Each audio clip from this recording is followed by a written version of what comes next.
ভারতে এইচএমভি ভাইরাসে আক্রমণ 2 জন। কোভিড-19-এর 4 বছর অতিক্রম হওয়ার পর আবারও নতুন করে আতঙ্কে এশিয়া দেশগুলি। চীন, মালয়েশিয়ার পর এবার দক্ষিণ এশিয়ার দেশ ভারতে হানা দিয়েছে হিউম্যান মেটানিউরো ভাইরাস। দেশটির দক্ষিণী অঞ্চলে কর্ণাটকে এরই মধ্যে 2 জন শনাক্ত করা হয়েছে বলে জানিয়েছে ভারতীয় মেডিকেল রিসার্চ কাউন্সিল। সোমবার 6 জানুয়ারি এই প্রতিবেদনে ভারতের সংবাদ মাধ্যম হিন্দুস্তান টাইমের এই তথ্য দিয়েছে। প্রতিবেদনে বলা হয়েছে, কর্ণাটকে হিউম্যান মেটানিউরো ভাইরাসে 2টি ঘটনা শনাক্ত হয়েছে। নিয়মিত শ্বাসযন্ত্রজনিত বিভিন্ন ভাইরাস পর্যবেক্ষণের সময় এই শনাক্তকরণ সম্পন্ন হয়েছে।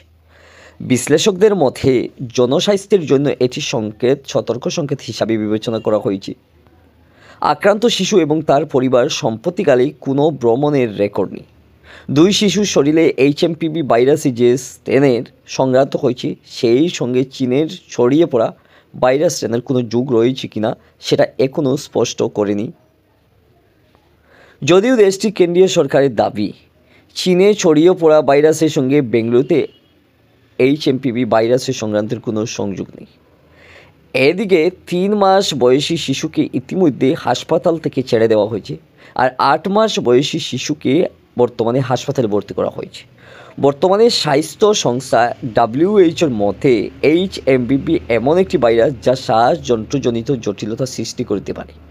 বিশেষ করে শিশু এবং প্রবীণদের মধ্যে এই ভাইরাস ছড়িয়ে খুব দ্রুত গতিতে ফেলে দিতে পারে, এই আশঙ্কা করেছেন স্বাস্থ্য মহল থেকে অনেক বিশেষজ্ঞরা।